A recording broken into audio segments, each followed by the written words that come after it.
What's going on, guys? So I only got 2 training days in last week. I've been extremely busy between like my day job, the salon, having to wrench on my car, etc. You might be able to hear it in my voice. I'm pretty fucking wore out right now.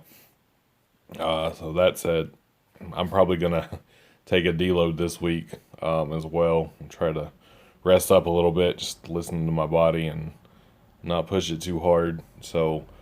Uh, Yeah, changing 200 light bulbs in one day at the salon doesn't sound like a lot, but man, that shit accumulates, and it's such an awkward position getting in some of those beds.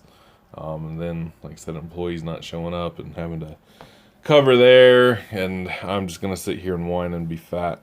Anyway, pin presses. I started at 315, and I just kind of old school progression, just added 20 pounds on my fives until I couldn't anymore.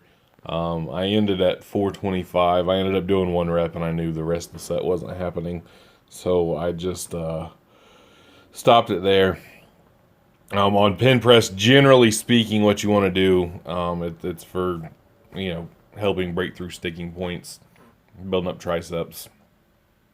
You want to start, or you want to set your pins under your sticking point, quote unquote, because your sticking point itself usually isn't where the bar stops because momentum carries it a little bit farther. It's just shy of where the bar stops. So, depending on your range of motion, inch, 3 inches, something like that. Don't take those numbers literally. Just start it under where the bar stops moving. If that's what you're using it for. And if you're just weak as fuck, I mean, get stronger. A lot of sticking points are just the fact that you're not really strong, and just simply getting stronger in the bench press itself is going to facilitate breaking through that sticking point.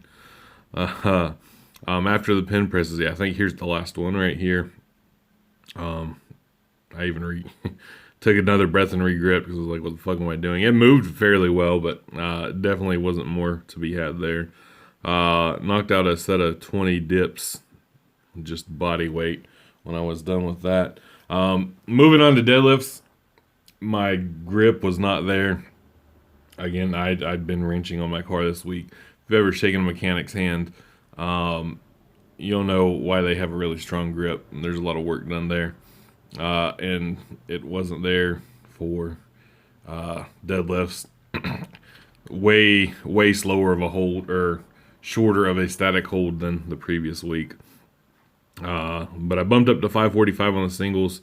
1 and 3 moved well. The second one sucked for whatever reason. But I was okay with how they moved. Like, it didn't feel heavy or anything. So that's a good sign. And I added 50 pounds on my 3x8 from last week on the wagon wheel pulls.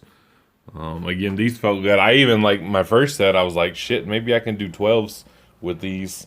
But by the time I was finishing my 8th rep on the third set, the weight was probably where it needed to be. But yeah, so that's I don't know. It was a good 2 days of work. I would have liked to got a third day of training in there. Um, I really wanted to squat. I don't know why, but for last week I was really wanting to squat a lot, but just in the order I'm doing things, it didn't come up, and I didn't get to. And then I'm gonna deload this week. So, but yeah, I guess I'll just throw on some crappy music here because I don't know what else to say. Peace.